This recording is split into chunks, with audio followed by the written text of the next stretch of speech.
কিছু পরিহার করে ত্যাগের মন্ত্রে আমরা দীক্ষিত হয়ে আমরা যাতে এই সম্মেলনকে বাস্তবায়ন করতে পারি। এই শুধু সম্মেলনেই না, এই সম্মেলন তো মনে করেন 15 বছর, 10 বছর, 5 বছর পরে হইতে পারে, কিন্তু আমরা একই পতাকা তলে আমরা সবাই থাকব, একে অপরেরকে সহযোগিতা করব, ভালোবাসা দিয়ে পারি, টাকা পয়সা দিয়ে পারি, যুক্তি দিয়ে পারি, পরামর্শ দিয়ে পারি, আমরা একে অপরকে আমরা যাতে সহযোগিতা করতে পারি। আর আমাদের বংশে অনেক উদীয়মান ছেলেদের চাকরি বাকরি হয়েছে, আমরা অনেকের নাম জানি না, চিনি না।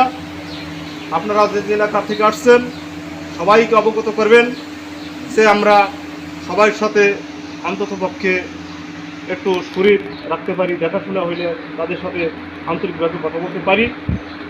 আর বিশেষ করে আমাদের বংশটা অনেক বড় বংশ, অনেক বংশের চেয়ে আমাদের বংশে কোনো অংশে, আমি ব্যক্তিগতভাবে মনে করি কোনো অংশে কম নাই। তবু জুড়ি দেওয়ার কথা আমি বলবো না। আমরা অপরে যারা আছে সবার সাথে আমরা ভালো ব্যবহার করব। আমরা এত বড় বংশ, কারোর সাথে আমরা এই গর্বে, এই আনন্দে কারোর সাথে আমরা কোনো বৈরী আচরণ করব না। ভালোবাসা দিয়ে সবার সাথে আমরা ভালো ব্যবহার করব।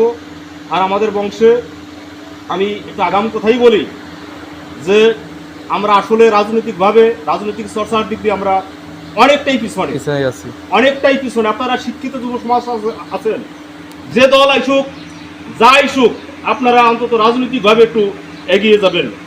কারণ রাজনৈতিকভাবে কোনো পোস্ট পজিশন না থাকলে আপনি আপনার বাড়ির পারের বা বাড়ির পাশের সে অন্য বংশেরই হোক, তারে আপনি উপকার করতে পারবেন না। আমি এই উদাত্ত আহ্বান রাখছি। আমার বক্তব্যে বা কথায় অনেকে কষ্ট পাইতে পারেন, ব্যথা পাইতে পারেন, সব কিছু এই এলাকার বা এই বংশের ক্ষুদ্র সন্তান হিসেবে ক্ষমা করে দেবেন। যারা উপস্থিত আছেন সবার প্রতি আমি বিনম্র চিত্তে আবার প্রণতি জ্ঞাপন করে আপনাদের সবার সুখ সমৃদ্ধি কামনা করে আমি আমার বক্তব্যের কলবার এখানেই শেষ করছি। সবাইকে ধন্যবাদ। ধন্যবাদ জানাই দুলাল বৈরিকে তার সুন্দর বক্তব্য উপস্থাপনের জন্য। আগের মিটিংয়ে যে কী আলোচনা হয়েছিল বা সিদ্ধান্তটা কী আসছিল সেখানে একটু একটা মিটিং হইলে ওইখানে কী হয়েছে, তারপরে এই মিটিং, ওইটা যদি আমরা সকলে জানি তাহলে সকলে বলতে। আচ্ছা, আমি আগের মিটিংয়ে জিনিস তারা কষ্ট করে মিটিং করছে, অথচ সেখানে কী সিদ্ধান্ত সংক্ষেপে এক লাইন। আচ্ছা, আমি অল্প একটু মানে সংক্ষেপ তো আমি সঞ্চালনা করি। আমি যদি মানে ডিটেলস যাই তাহলে তো ঠিক হয় না।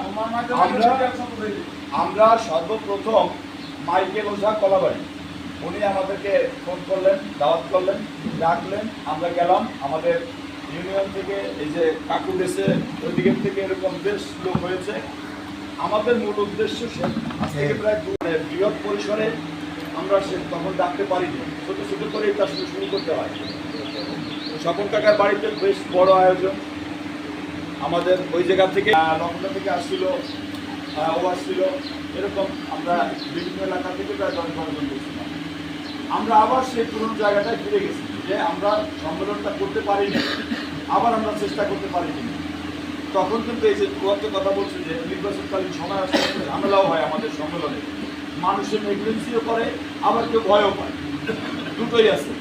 এখন নির্বাচনের সামনে এখন করা যায় কিনা, তো ওই জায়গায় সর্বসম্মতিক্রমে এটা আসলো যে আমাদের নির্বাচন কি দরকার, আমরা তো সম্মেলন 2 বছর আগে তো নির্বাচন ছিল না। যাই হোক, সাথে সাথে মৃত্যুর টাকা আমাদের, সে বললো জয় তোমাদের ওদিকে তো হয়েছিল, তোমাদের ওদিকে আবার দেখো করা যায় কিনা, আমার ওদিকে থেকে চাপ সৃষ্টি হোক এদিকে। জয় কিন্তু আমি ওই থেকে ভেতর মারছিলাম যে জয়দের ওই জায়গা তো হয়ে আছে, গত বছরে আমরা 2 বছর আগে করছি, তা আমরা দিকে করি। জয় সেটাকে যাই হোক মেনে নিচ্ছে। ওনাদের জয়দের বাড়ি অর্থাৎ জলপদার এলাকার মুরব্বীদের সাথে কথা বলে আমরা গত শুক্রবারের আগের শুক্রবার, তাই না, অর্থাৎ 1 বৈশাখ আমাদের ছুটির দিন, সরকারি ছুটির দিন শুক্রবার, মঙ্গলবার আছো তাদের মাধ্যমে আস্তে আস্তে জমায়েতটা বেশি হচ্ছে আমাদের, এবং এটা ঠিক আছে। এখন সবাই বলি